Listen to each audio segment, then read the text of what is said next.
జై శ్రీమన్నారాయణ అండి. ఈరోజు మరికొన్ని శ్లోకాలు చదువుకుందాం.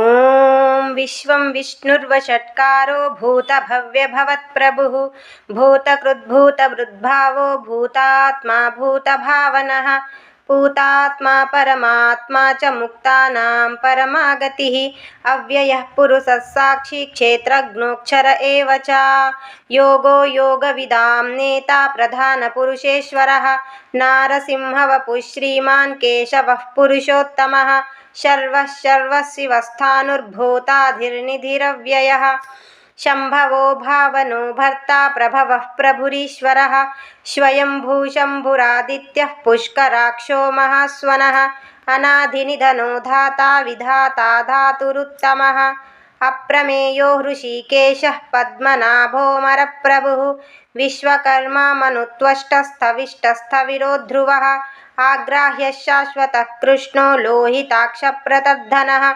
ప్రభూతస్త్రికకుబ్ధామ పవిత్రం మంగళం పరం ఈశానః ప్రాణదః ప్రాణో జ్యేష్ఠశ్రేష్ఠ ప్రజాపతిః హిరణ్యగర్భో భూగర్భో మాధవో మధుసూదనः ఈశ్వరో విక్రమీ ధన్వీ మేధావీ విక్రమక్రమः అనుత్తమో దురాదర్శః కృతజ్ఞః కృతిరాత్మవాన్ సురేశः శరణం శర్మ విశ్వరేతాః ప్రజాభవः అహః సంవత్సరో వ్యాలః ప్రత్యయః సర్వదర్శనः.